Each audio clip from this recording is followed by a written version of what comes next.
Beneath the blazing sun of Egypt lies one of the greatest enigmas of the ancient world, the Giza Plateau. Home to the last standing wonder of the ancient world, the Great Pyramid. This monumental site features 3 colossal pyramids, guarded silently by the iconic Sphinx. But what was their true purpose? And why were they built in such precise alignment? Many experts argue that the Giza necropolis was not a series of random royal projects. Instead, it appears to be part of a grand, deliberate design. The geometry of the site, its alignments, proportions, and positioning, suggests a sophisticated architectural vision. Could it be that the pyramids and the Sphinx were meant to function as a single, unified system? Ancient astronaut theorists believe the answer is yes, and they point to a mysterious underground structure near the Sphinx as potential proof. Just 200 feet away, along the causeway that connects the second pyramid to its temple complex, lies the entrance to what is believed to be a ceremonial tomb, known as the Osiris Shaft. Originally discovered in 1934 but only fully explored in 1999, the shaft descends into a forgotten world below. The Osiris Shaft consists of 3 descending levels, each revealing more secrets. The final chamber lies nearly 100 feet underground and contains what some believe is the sarcophagus of the god Osiris himself. The lid of this massive stone box can be seen, but the rest remains submerged in water, hidden from view. 4 pillars, now mostly destroyed, once stood at the corners of a small island within the chamber, bearing inscriptions that read, "Osiris, god of the underworld." While most mainstream scholars dismiss Osiris as purely mythological and the tomb as symbolic, proponents of the ancient astronaut theory offer a more radical possibility, that Osiris was a real, physical being, perhaps not of this world, and that the sarcophagus was more than just a resting place. The word sarcophagus means flesh eater. This immense black box may not have been for burial but for transformation. With no mummy inside, could it suggest teleportation, or even the transmutation of the human body? Was it a portal, a gateway used by beings capable of leaving this reality? In 2008, researchers from the University of the Aegean and the University of Athens conducted a study on the materials used to construct Giza's ancient structures. Shockingly, they found that many of the stones contain hundreds of thousands of marine fossils. This reignited a fierce debate. Were the blocks carved from natural rock or cast like ancient concrete? But for some, a more profound question emerges. Could the pyramids themselves have once been underwater?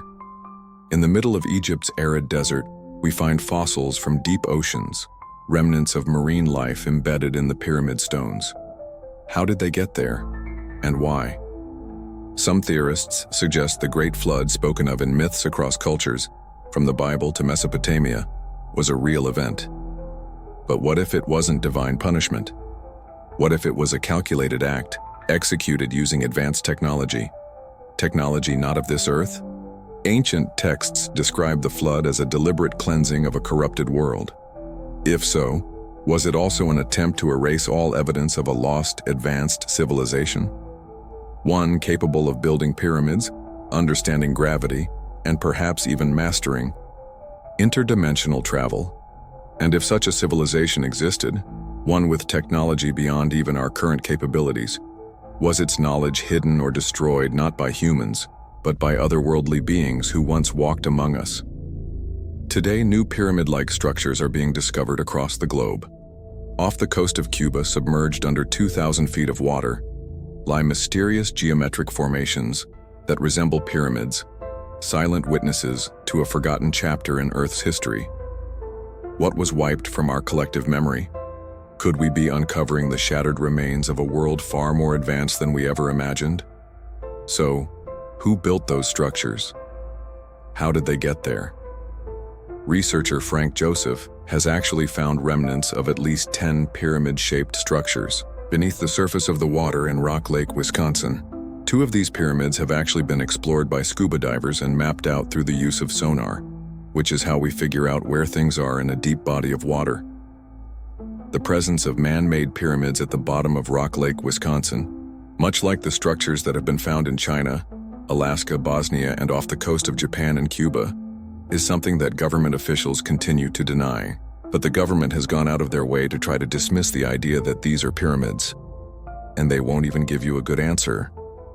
But the answer really is that they don't want people to make this connection that we have pyramids in our country and that they're connected to pyramids all over the world. Are we living at a time where keeping things like underground pyramids is considered a national security threat to our government if the truth is told? I hope that is not the case. And if there are pyramids that could be linked together, give this planet energy, then let's move on with getting past all these policies of denial, and let's find this pyramid in Alaska and wherever else they are on the planet. The Giza Necropolis, Egypt, 1993. A team of engineers uses a remotely operated camera in an attempt to discover the true function of what is believed to be an air shaft. Leading from the supposed Queen's Chamber of the Great Pyramid, first discovered in 1872, archaeologists long considered these narrow tunnels to be ventilation ducts. This robot traveled up this small shaft, which was too small for a human or any type of device to go through, and all of a sudden it finds a closed door hinged by two little metal clamps. According to mainstream archaeologists, the door and metal handles were intentionally built as a symbolic passageway that the Queen would travel through to the afterlife. But some researchers have questioned why this passageway would have been designed with a deliberate blockage, and why on a plateau filled with monumental pyramids believed to serve as royal tombs. Is the Great Pyramid the only one with such a door? Egyptologists are very much fond of saying that pyramids are tombs and that they have been robbed at some point in the past. But the fact is that we have found in the 20th century a number of pyramids whose central king's chamber, so to speak, is intact. And when they opened the sarcophagus, they found that sarcophagus to be empty as well. If the Great Pyramid was not a tomb, what may have been its true purpose? In May 2011, another team of researchers set out to further explore the blocked air shaft in the Queen's Chamber. This time, the crew used a robot equipped with a microsnake camera to slip through a hole and reveal what was beyond the door. When they actually penetrated this small door, they found a hidden room within the pyramid. What they found was copper fittings, or the metal fittings. Another feature of the back of these metal fittings was that on one side the loop looked like it was corroded. The camera also looked down and scanned the floor. What we saw was red markings. My interpretation of those they were electrical symbols. But why were they there? Could these artifacts be actual evidence that electricity once coursed through the structure? And if so, could the Great Pyramid of Giza have been built to serve as not a royal tomb, but a power plant? As some researchers contend, if we dismiss the tomb theory and we look at the pyramid itself, we see something that modern engineers can really tune into and understand. What we have is a very, very precise building that has the precision of a fraction of an inch is something that is very noteworthy and not indicative of a simple agrarian culture. So what we have is something that is almost like a machine. Giza, Egypt, on the western bank of the Nile River, stands a marvel of ancient engineering. The Great Pyramid, the largest structure in the Giza Pyramid complex, stands roughly 450 ft tall and consists of over 2 million stone blocks, some of which are made from the same red granite that was used to create the obelisks throughout the country. While Egyptologists believe that it was built around 2570 BC with earthen ramps, ropes, and pulleys, definitive proof of how it was constructed and how old the giant structure is remains a mystery. Great Pyramid of Giza is a marvel of architecture. Every block was 5 tons and there's about 2 million of them to create a perfect pyramid shape. That is one of the 7 ancient wonders of the world.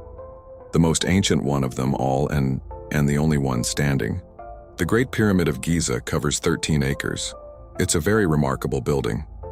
The precision of this building exceeds anything that we require of builders today. For instance, the area over 13 acres was leveled within 7/8 of an inch. That's about the thickness of a thumbnail. The casing stones are joined line to line to within 10,000 of an inch, and their joints are filled with some kind of mysterious cement that nobody's been able to figure out what the formula is. This is not the work of the primitive people who have carpet chisels. Inside the Great Pyramid are a number of fascinating chambers and corridors like the Grand Gallery, this towering stairway that goes up into the so-called King's Chamber. Mainstream scholars theorize that the Great Pyramid was built as a tomb for the pharaoh Khufu, who reigned from 2589 to 2566 BC. But archaeologists have yet to find any human remains or authentic grave markers within the structure. The design of the tunnel system and chamber rooms within the Great Pyramid have convinced engineering expert Chris Dunn that the true purpose of the massive structure was to act as a power plant, distributing energy through obelisks. We're taught in school that the Great Pyramid is a tomb, but if you look at the complexity of these buildings, the precision with which they were built, the features that you see on the inside, these various shafts and passageways, for me, it looks like a machine. With more than 50 years of experience in the aerospace industry, Dunn believes that chemical reactions took place within the Great Pyramid that generated electromagnetic waves. You have two shafts leading into the Queen's Chamber, and these shafts delivered the chemicals to the chamber, that they would make some boil of hydrogen, and then the hydrogen would pass through another passageway to the Grand Gallery, and then into the King's Chambers. Dunn speculates that once the hydrogen gas reached the King's Chamber, vibrations energized and converted the hydrogen atoms into microwaves. You have evidence to support the theory that hydrogen was being fed down the northern shaft, which leads to the King's Chamber, and then it enters the chamber and collects the energy that has accumulated in that chamber, and then directs it through the southern shaft for the microwaves to spread out. So that energy would reach large distances, and I think if you had an obelisk at any distance, it could actually affect that particular structure. The Great Pyramid is itself a power generator, and that energy is broadcast from the pyramid. It's picked up by the transmitters, which are the obelisks placed at key sites made of red granite that are able to be tuned to the specific frequencies coming from the pyramid. Amarna, Egypt, 1891. Italian archaeologist Alessandro Barante explores the tomb constructed for the pharaoh Eniton, but finds no evidence of his mummy. What's really interesting is that the Egyptologists were certain that they would find Akhenaton behind that tomb, and they didn't. Just what happened to this revolutionary leader after his death is as mysterious as the pharaoh himself. Was he never actually buried in his tomb? Or could he have been removed? Eniton ruled from 1353 BC until his death 17 years later. His reign was dominated by controversy when he abandoned the pantheon of old Egyptian gods and instead demanded that his subjects worship the sun god. The Aten was something that he saw in the sky between two mountains that inspired him to create the sacred city of Amarna. Now the typical view is the must be the sun, but it is entirely possible that what Akhenaton was seeing was in fact an extraterrestrial flying craft. Did Akhenaton uproot the entire kingdom of Egypt because of an extraterrestrial encounter? Or could there be an even more profound explanation? If you compare images of Akhenaton to other depictions of pharaohs, you'll notice that Akhenaton looks very different. He had this very bizarre elongated skull, and he had this weird pot belly and weird arms. So, was he really a human? Perhaps Akhenaton was not of this earth.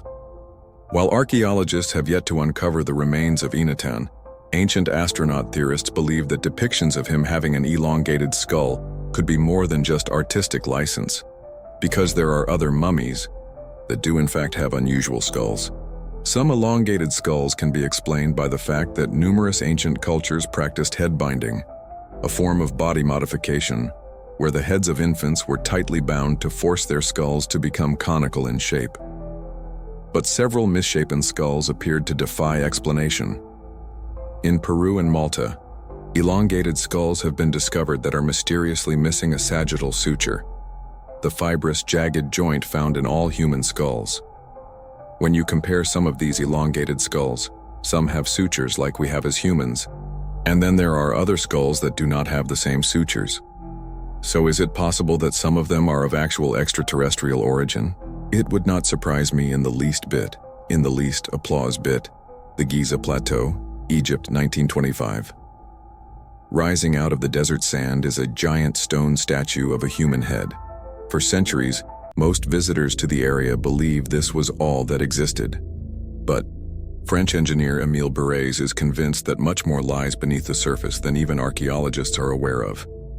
He begins an excavation to uncover it. And after 11 years of extensive digging, Berets unears a massive body resembling a lion and reintroduces the world to the full splendor of the Great Sphinx.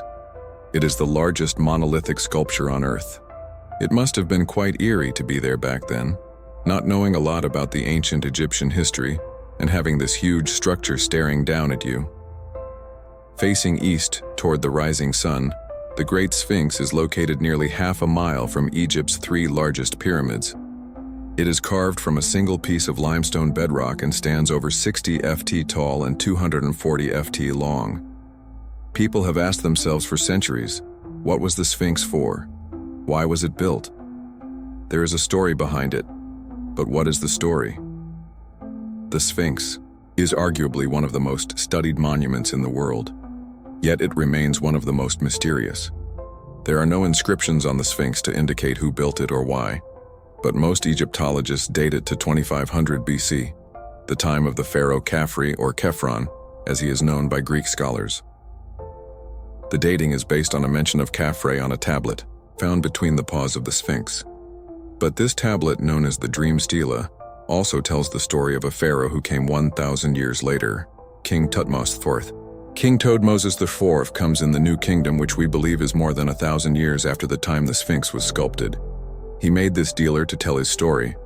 King Moses IV, before becoming a king, was on an expedition here in Giza, and he slept right next to the Sphinx. And back then, the Sphinx was covered in sand all the way up to its head. And in his dream, the Sphinx came to him.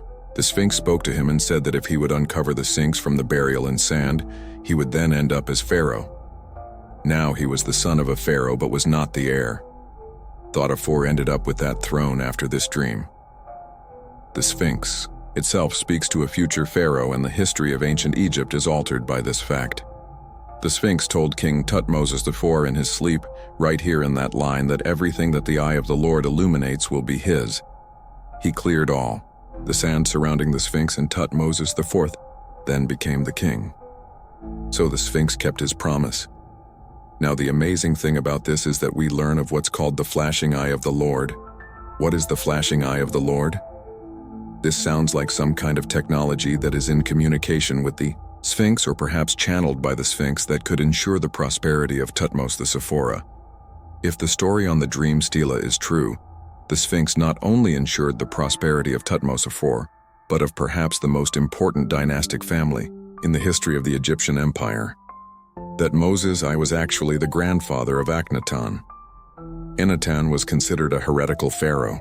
He changed the polytheistic religion of ancient Egypt and declared there was only one god, Aten, a god he depicted as a disk in the sky. Akhenaten became enthralled with the Aten disk.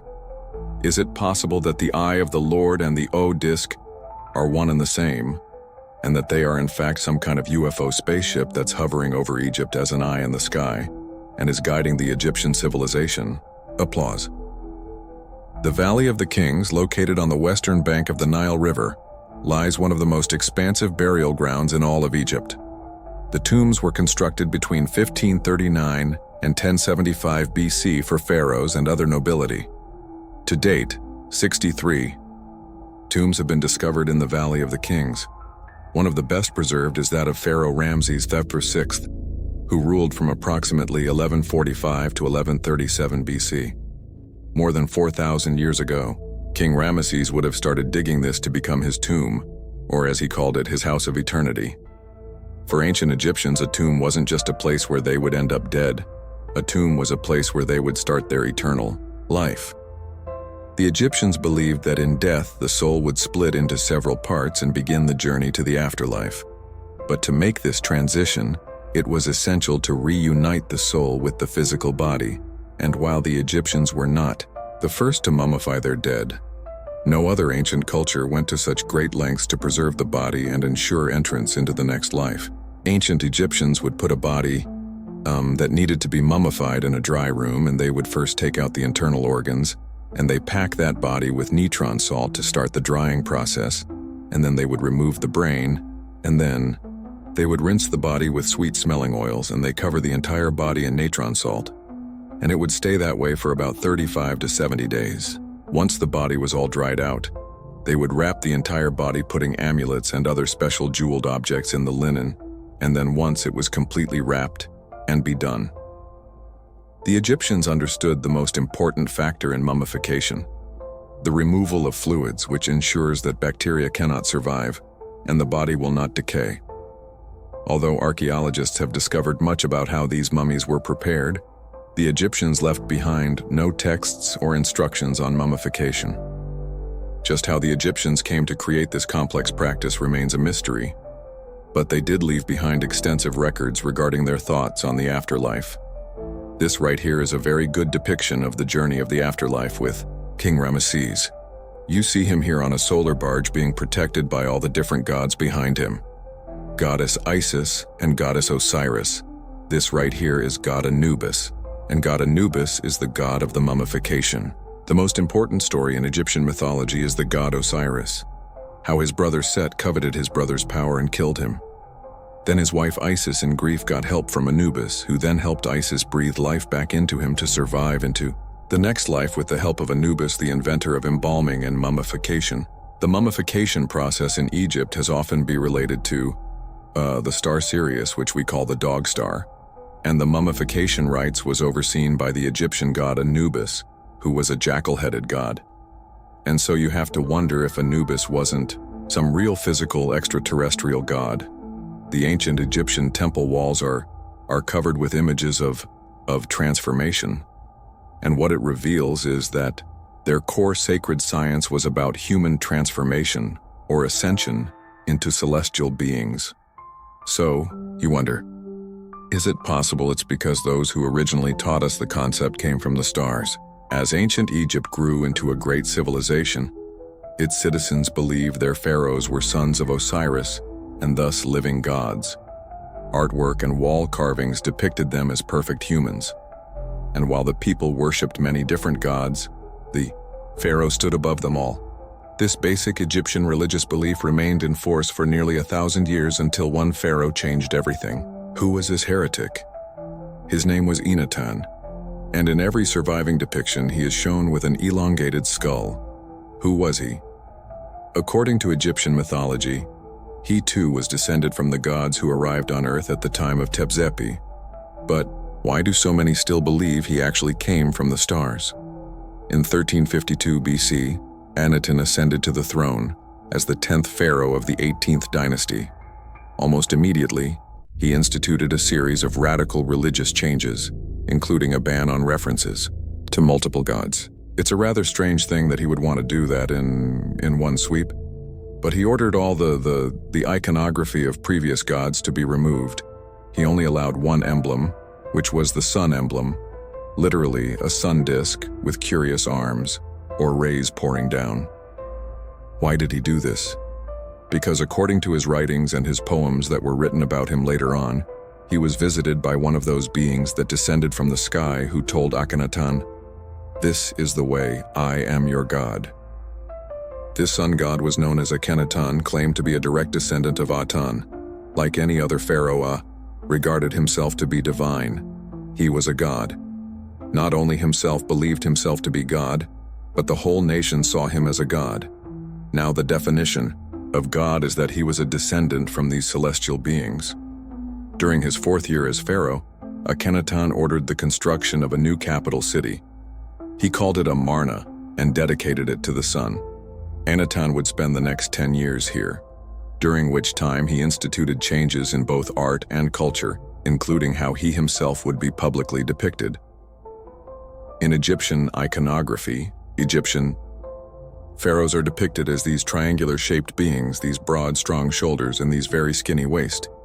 Now we look at leaders today, and we know that most leaders don't have broad shoulders and skinny waist. But it was important to depict the Egyptian kings as having broad shoulders and skinny waist. Very, the epitome of what a king ought to look like. That's exactly the opposite within. He shows himself perhaps as he really is. A rather strange look. He has a very mystical look. If we take Akhenaten's statues, for instance, literally he was a very strange-looking character. Sort of combined, some people would say, feminine aspects with masculine aspects. may have had an elongated skull. The change in royal iconography of Enatan showed him as he probably really was, with a misshapen head, with a pot belly, with a sunken chest, as opposed to the idealized iconography of traditional Egyptian artist that showed this big, strong pharaoh. Enatan's wife, Queen Nefertiti, and their children were also depicted as having elongated skulls. So why were Enatan's and Nefertiti's heads deformed? Did they suffer from a genetic abnormality? Or did they deliberately alter their shape? Some believe there could be yet another explanation behind their strange otherworldly appearance. They look like they're different than other human beings. Is it possible that Akhenaten might have been an extraterrestrial hybrid? Ancient alien enthusiasts look at Pharaoh Akhenaten of Egypt and say, look at that long head, that looks like an alien gray. That looks like some kind of something that's non-human, or some hybrid between something else and something human. Must be evidence of alien interference, alien reproduction with humans, something like that. I've been to Egypt, and one of the most stunning things about seeing the archaeological remains of ancient Egypt is that one unique pharaoh. He's got a very narrow, pointy face, high cheekbones, and a very elongated cranium. The idea that they were either looking like extraterrestrials, or perhaps had extraterrestrial DNA in them is a credible idea.